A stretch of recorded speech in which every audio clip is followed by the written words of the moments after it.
नमस्कार दोस्तों, दुनिया में अगर कोई सबसे प्यारा शब्द है तो वो है माँ, क्योंकि उससे पवित्र और प्यारा रिश्ता कोई हो ही नहीं सकता। कहते हैं कि जब जब कागज पर लिखा मैंने माँ का नाम, ये कलम भी अदब से बोल उठी, हो गए चारों धाम।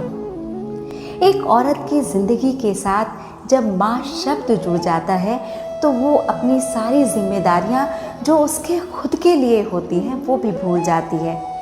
उसे याद रहता है तो बस घर, परिवार और उसके बच्चे। तो आइए आज आपको मैं एक ऐसी ही कविता सुनाने जा रही हूँ, माँ की डिग्रियाँ। घर के सबसे उपेक्षित कोने में बरसों पुराना जंग खाया बक्सा है एक, जिसमें तमाम इतिहास बन चुकी चीज़ों के साथ मत ढक्की की साड़ी के नीचे 35 सालों से दबा पड़ा है माँ की डिग्रियों का एक पुलिंदा। बचपन में अक्सर देखा है माँ को दोपहर के दुर्लभ एकांत में बतियाते उस बक्से से किसी पुरानी सखी की तरह। मरे हुए चूहे सी एक और कर देती एक चटक पीली लेकिन उदास साड़ी, और फिर हमारे ज्वरग्रस्त माथों सा देर तक सहलाती रहती वह बुलंदा। कभी क्रोध, कभी खींच और कभी हताश रुदन के बीच टुकड़े टुकड़े सुनी बातों को जोड़कर धीरे धीरे बुनी मैंने साड़ी की कहानी, कि कैसे ठीक उस रस्म के पहले घंटों चीखते रहे थे बाबा और नाना बस खड़े रह गए थे हाथ जोड़कर। माँ ने पहली बार देखे थे उन आंखों में आंसू, और फिर रोती रही थी बरसों। अक्सर कहती यही पहनाकर भेजना चिता पर, और पिता बस मुस्कुराकर रह जाते। डिग्रियों के बारे में तो चुप ही रही माँ, बस एक उकताई सी मुस्कुराहट पसर जाती आंखों में जब पिता किसी नए मेहमान के सामने दोहराते, उस जमाने की एमए है साहब, चाहती तो कॉलेज में होती किसी, हमने तो रोका नहीं कभी, पर घर और बच्चे रहे इनकी पहली प्राथमिकता। इन्हीं की बदौलत तो है ये सब कुछ।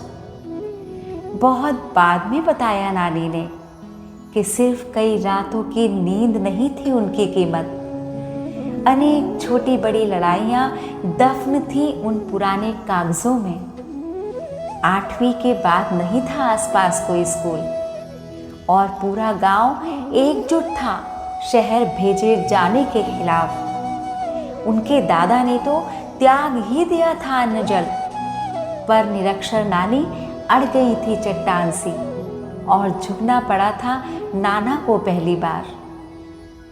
अन्न जल तो खैर कितने दिन त्यागते, पर गांव की उस पहली ग्रेजुएट का फिर मुंह तक नहीं देखा दादा ने।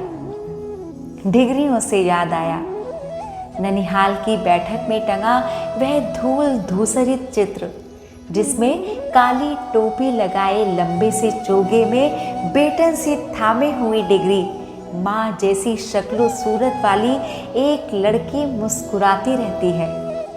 माँ के चेहरे पर तो कभी नहीं देखी वह अलमस्त मुस्कान।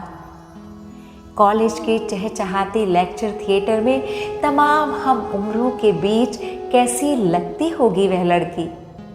क्या सोचती होगी रात के तीसरे पहर इतिहास के पन्ने पलटते हुए।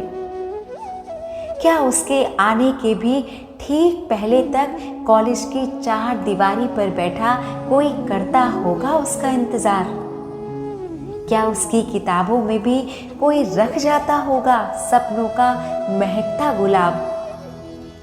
परिणामों के ठीक पहले वाली रात क्या हमारी ही तरह धड़कता होगा उसका दिल, और अगली रात पंख लगाए डिग्रियों में उड़ता होगा उन्मुक्त, जबकि तमाम दूसरी लड़कियों की तरह एहसास होगा ही उसे अपनी उम्र के साथ गहराती जा रही पिता की चिंताओं का। तो क्या परीक्षा के बाद किताबों के साथ खुद ही समेटने लगी होगी स्वप्न, क्या सचमुच इतनी सम्मोहक होती है मंगलसूत्र की चमक और सोहर की खनक कि आंखों में जगह ही ना बचे किसी अन्य दृश्य के लिए। पूछ तो नहीं सका कभी, पर प्रेम के एक भरपूर दशक के बाद इतना तो समझ सकता हूँ कि उस चटक पीली लेकिन उदास साड़ी के नीचे दब जाने के लिए नहीं थी उस लड़की की डिग्रियाँ। तो दोस्तों, ऐसी बहुत सी कविताएं और कहानियां सुनने के लिए आप इस चैनल को सब्सक्राइब कीजिए, लाइक कीजिए और शेयर कीजिए। और हाँ, कमेंट बॉक्स में प्लीज़ अपने कमेंट्स देना मत भूलिएगा। धन्यवाद।